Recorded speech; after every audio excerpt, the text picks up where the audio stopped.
The rooster crowed 3 times before the sun even opened its sleepy eyes. In a small town on the edge of Lagos, the smell of charcoal fire rose into the air like a morning song. Inside a tiny one-room house made of mud walls and a zinc roof, Yisola was already awake. She was frying beans cake, akara, with her bare hands moving fast like a dancer. The oil sizzled. The beans puffed up. Her wrapper was tied tight around her waist, and her face glistened with sweat and love. "Wake up, children," she called gently. "The world won't wait for you." For sleepy children stretched on their mats. Depo, the firstborn, rubbed his eyes and sat up. He was 12 years old and already looked like a small man. His face was shaped like his mother's, round cheeks and strong eyes. Behind him were his younger sisters, Saad, Iniola, and Bisola. All 3 girls shared one thin blanket, but they never complained. Not even once. They didn't need much to be happy. Just Mama's warm smile, her hot akara, and her small songs that she hummed while cooking. In that room filled with smoke and laughter, love was alive like morning light. Yisola used to have a different life. Years ago, she married Yo-Yo, a tall and handsome man who spoke softly and laughed loud. He was the kind of man who could walk into a room and turn heads. Women whispered about his shoulders. Men nodded in respect. But he only had eyes for Yisola back then. "I will give you the world," he once told her. And she believed him. Their love was sweet and full of dreams. They danced barefoot under the rain, laughed under the moon, and made promises in the dark. Then Depo was born, and Yo-Yo wept with joy. He kissed the baby's forehead and said, "This is my prince. He will be a king."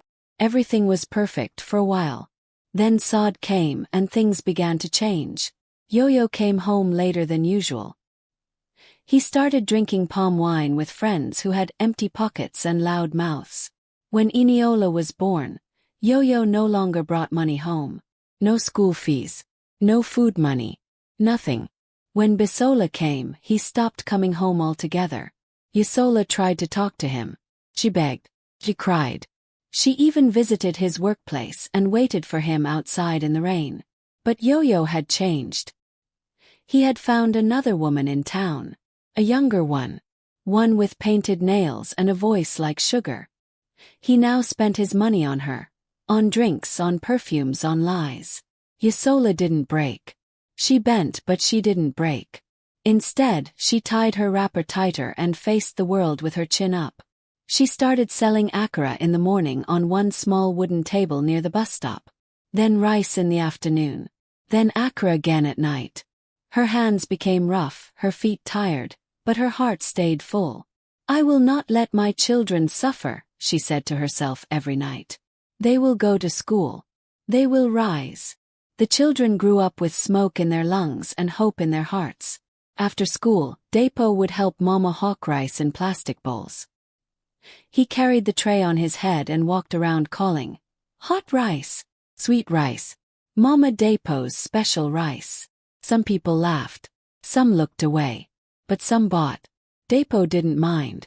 He saw how Mama woke before the sun. How she stood on her feet for hours. How she whispered to herself when she thought nobody was listening.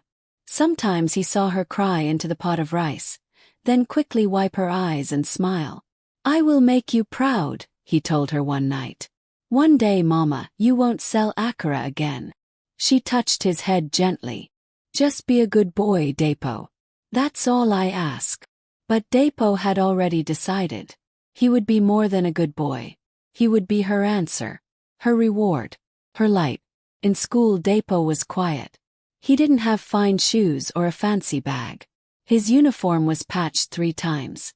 But he always sat in the front, listened with both ears, and studied like fire was in his bones. When the WAEC results came out after SSS 3, Depo passed with flying colors. His teachers clapped for him. Even the principal called him the boy with bright eyes. But the biggest joy came when the letter arrived. A scholarship to study medicine at a university. Yisola didn't believe it at first. She read the letter again and again and again. Then she danced around the room with the letter pressed to her heart. The girls joined her. The zinc roof shook with their laughter. "You did it, my son. You did it." That night they had extra rice and 2 pieces of meat. Felt like a festival. But leaving home was not easy. The day Depo packed his small bag and stepped onto the bus to the university, Yisola held him tight like she was holding time. She gave him a Bible, a bag of akara, and her prayers. "Don't forget where you come from," she said. "I will never forget, Mama," Depo replied. The bus drove off and Mama stood there waving, her eyes full of tears and pride. Depo stepped into the university like someone stepping into another world. The gates were big, the buildings tall, and the students looked like they belonged in magazines. Some wore watches that cost more than his mother's entire shop. Others had cars. Depo had only 2 pairs of trousers, 1 phone with a cracked screen, and his late father's rubber sandals. But he had something more powerful than all of that. He had a promise in his heart. "Make Mama proud," he whispered to himself. Classes began, and Depo quickly realized that university was not like secondary school. The lecturers spoke fast, moved on quickly, and gave assignments like they were throwing stones. People came from rich homes, with loud laughter and proud eyes. Depo kept quiet. He sat in front again, listened again, studied again. But the scholarship only paid for school fees and books. Nothing else. Depo's belly growled at night. Sometimes he drank Gary with no sugar. Sometimes he borrowed bread from a kiosk and paid later. He walked long distances because he had no money for transport. His roommates didn't understand why he refused to party or hang out. They didn't know that he once hawked rice barefoot, that his mother still sold akara under the hot sun. He kept his pain private. One day, during his 2nd year, he fainted in the library. His body was weak from hunger. His shirt was soaked with sweat. A girl named Yemisi, who was also studying medicine, saw him fall. She ran to help him. "Are you okay?" she asked, touching his forehead. "I'm fine," he whispered, though he wasn't. She brought him food later that night. Jollof rice with 2 eggs. Depo wanted to cry, but he didn't. "Thank you," he said simply. Yemisi became his friend. She didn't laugh at his torn bag or his quietness. She asked about his mother. He told her everything. She listened with her heart. "You'll become a great doctor," she said one day. "Why do you say that?" he asked. "Because I see it in your eyes. You're not studying for yourself. You're studying for someone else." Depo smiled. He began taking small jobs at night. He cleaned offices, washed cars, and even tutored younger students for money. Some nights he barely slept. But he never failed his exams. He passed every test like it was a war he must win. In his final year, something big happened. A doctor who visited from America gave a talk at their school.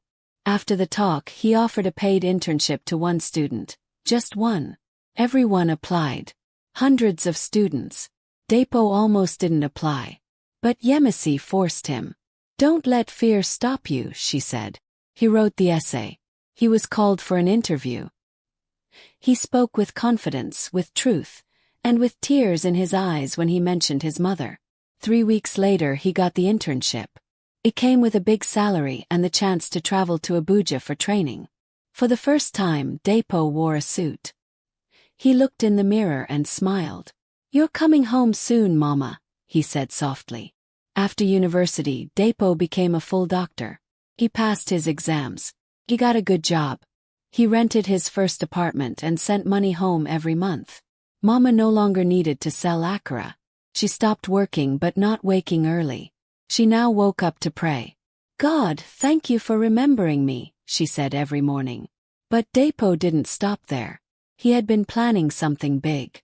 Mama's 60th birthday was coming. He wanted it to be loud. He wanted it to shake the town. He wanted the world to know what love and struggle looked like. He secretly bought land not far from their small town. He paid workers to build a fine house. Not just any house. A house with tall glass windows, marble tiles, and golden curtains. A house with a kitchen so big Mama could dance in it. House with flowers, with light, with joy. He told nobody, not even his sisters. On Mama's 60th birthday, he arrived at home in a black SUV with tinted glass. Neighbors whispered. Children gathered. He stepped out wearing a clean white agbada, watch on his wrist and smile on his lips. "Is that Depo?" someone asked. "It can't be. He looks like a senator." He hugged his sisters. He bowed before Mama. Then he handed her the key. "What is this?" she asked, confused. "Follow me," he said. They all walked. Music followed them. Drummers came. Neighbors danced. The air was full of joy. When they got to the house, Mama stopped. She dropped the key. She dropped to her knees. She cried. Tears poured like rain. "This is yours, Mama. You suffered too much. You gave me everything. Now this is for you." People clapped. Some cried too. Women sang. Children danced. But just then, something strange happened. A man stepped out from the crowd. His shirt was dirty.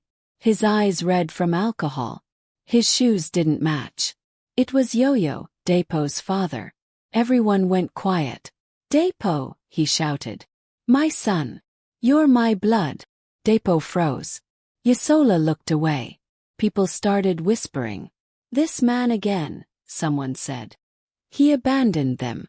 He drank and chased women. Now he wants to claim the glory." But Depo turned slowly. He looked at the man who had left them in darkness, who never paid fees, who made Mama cry. And he said, "Yes, you are my father." Gasps filled the air.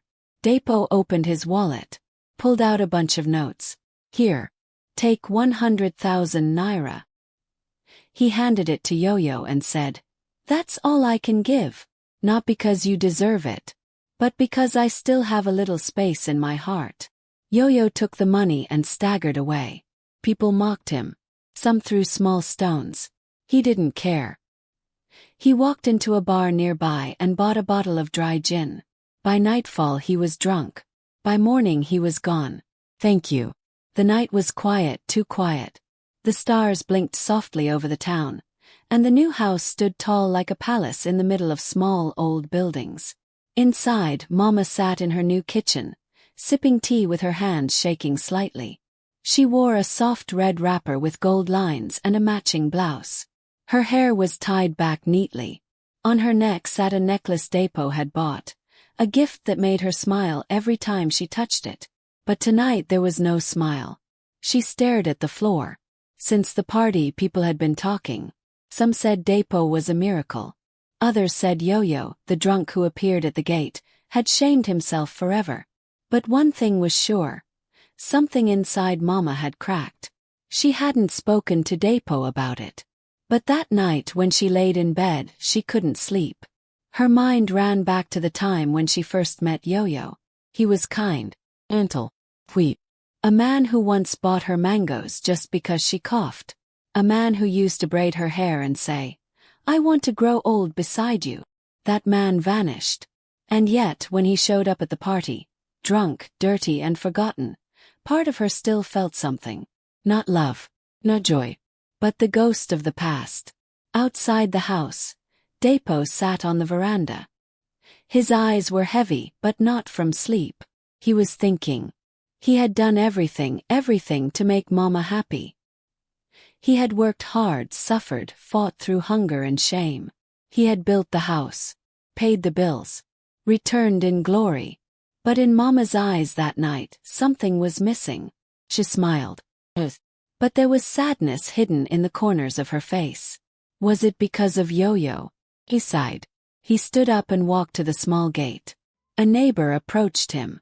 "Good evening, Dr. Depo," the man said with respect. Depo nodded. "Did you hear what happened this morning?" "No, what happened?" The man lowered his voice. "It's your father, Yo-Yo. They found him behind the bar. Lifeless." Depo stood still. His heart didn't jump. It didn't break. Just went quiet. "Dead?" he asked. The man nodded. "Gone. They say he drank too much. Lay under the mango tree all night. When the cleaner came in the morning, he was cold. Dapo didn't speak. He walked back inside. He saw Mama already standing at the door, her eyes wide. She had heard everything. Her hands went to her chest. "He's gone," she whispered. Dapo nodded. And for a moment they both just stood there. The silence was thick. Then Mama walked past him. She entered her room and shut the door. She did not come out for 3 days. During those days people gathered outside. They brought food. They whispered. Some judged. Some pitied. After all she went through, they said.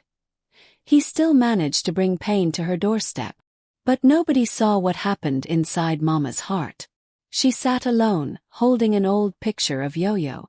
The same picture they took when she was pregnant with Dapo. They were both smiling. Her head rested on his shoulder. Back when everything was soft and full of light.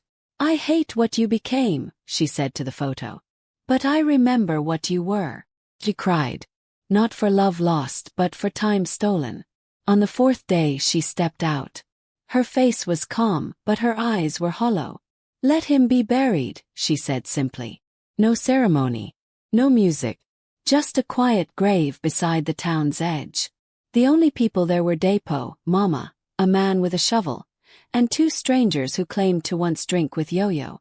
The man was put in the ground with nothing but silence. Mama placed 1 white flower on the grave and walked away. She didn't look back. Back at the house, things didn't return to normal. Mama no longer sang while cooking. She no longer tied her wrapper with pride. She sat often by the window, looking out, her hands folded in her lap. The joy of the birthday, the laughter of the party, the beauty of the house, it all now felt like paper in the rain. Dapo tried to make her laugh again. He bought her clothes, took her out, made pepper soup himself one day. But the light in her eyes stayed dim. One night she called him. "Dapo, come sit." He sat beside her. "I'm proud of you," she began. "I know, Mama. No, listen well. I'm proud. But I want you to understand something. Sometimes the people we love the most are the ones who hurt us the deepest." He was quiet. "I carried you with pain," she said, tears in her voice. "But I raised you with love. And your father, he gave me you. Even if he gave me nothing else." Dapo's jaw tightened. "I don't want you to hate him," she said. "But I also don't want you to be like him." "I won't," Dapo promised. "Don't drink. Don't cheat. Don't run away from your home." "I won't, Mama." She nodded, then stood up, and walked to bed. That was the last deep talk they had. Months passed. The house stayed clean. Bills were paid. The sisters visited often. But something remained broken. Mama smiled, yes. But the smiles never reached her soul. People in the town still talked about Dapo's return. They pointed at the house and said, "See what a good son can do." But behind closed doors they also whispered, "Why did his father have to die that way? Didn't he deserve better than that?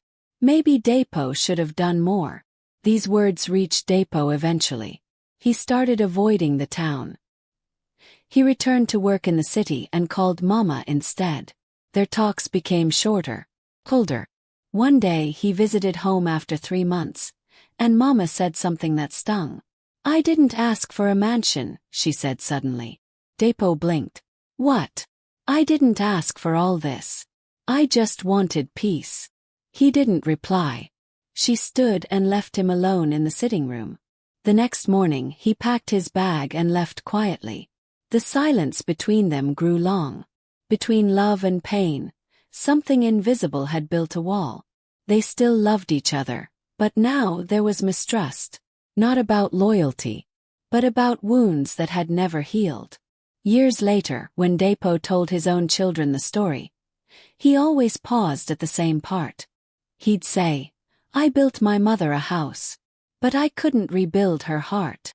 And when they asked about their grandfather, he'd say softly, "He was a man who had love once, and then lost it."